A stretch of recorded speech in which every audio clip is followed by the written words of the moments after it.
অথচ তিনি যেখানেই যাচ্ছেন ভাই গিয়েই প্রথম শুরু করেন বিসমিল্লাহ বলে আমার নাম। এই বাইতুল মুকাররমে শহীদ রাষ্ট্রপতি জিয়াউর রহমান সাহেব যখন প্রথম সভা করেন, এটা আপনারা অনেকেই জানেন না। এই স্টেজটা কোথায় ছিল জানেন? এটাও জানেন না। বাইতুল মুকাররমের দক্ষিণ গেটে একটা টিকিট কাউন্টার ছিল, আজকের মতো সাজানো মঞ্চ ছিল না। ও টিকিট কাউন্টারের উপরে শহীদ রাষ্ট্রপতি জিয়াউর রহমান সাহেব আসেন। তারপর বাইতুল মুকাররমের দক্ষিণ গেটে আরেকটি সভা হয় যুবদলের উদ্যোগে। সেই সভায় আমি সভাপতিত্ব করেছিলাম, শহীদ রাষ্ট্রপতি জিয়াউর রহমান সাহেব প্রধান অতিথি ছিলেন। তো এটা কিন্তু আজকের কথা না, আমি বলছি বহু আগের কথা, 81-82 কথা বলছি আমি, অনেকের জন্ম হয় নাই। আর আমার যে সমস্ত সন্তান তুল্য ছেলেরা নির্বাচনে আসছেন, ওই সময় তাদের জন্ম হয় না। তারা আজকে আমার সম্পর্কে কথা বলছেন, নানান রকম কথা বলছেন। আপনারা শুনেছেন, আমি উচ্চারণ করতে চাই না, কারণ রতনে রতন চেনে, যে যা সে তাই বলে।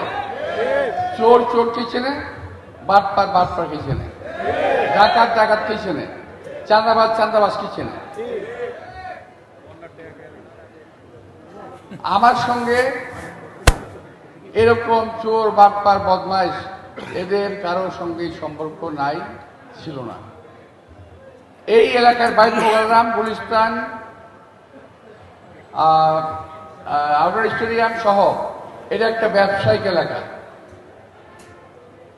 মসজিদ এরিয়া সহ একটা ব্যবসায়িক এলাকা, ক্লাব পাড়া, স্কুল, কলেজ আমার এই ঢাকা 8-এ অবস্থিত। আমার সম্পর্কে কথা বলছেন নানা রকম কথা। আসেন না একটু, যদি মুসলমান হন, মুসলমানের বাচ্চা হয়ে থাকেন, বাইতুল মুকাররমের খতিব সাহেবকে সামনে রেখে কোরআন শরীফ শুয়ে বলেন যে আপনার সাহেবকে জাহাজ বুঝতে গেছে। আসেন, আমি চ্যালেঞ্জ করলাম আপনাকে, যে যা বলেন। এই সমস্ত ফালতু কথা বলে মানুষকে বিভ্রান্ত করার চেষ্টা করবেন না। আজে বাজে কথা বলে এদেশে মানুষকে ঠকানোর চেষ্টা করবেন না।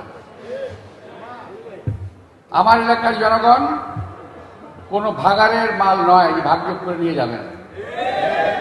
17 বছরে তারা একজন এমপি পায় নাই কথা বলার।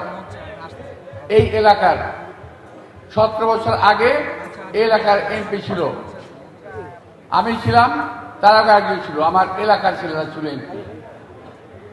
এমনকি জাতীয় পার্টির সময় এলাকার ছেলে এমপি হয়েছিল। এই এলাকার মানুষ উড়ে এসে জুড়ে বসা কাউকে দেখতে চায় না।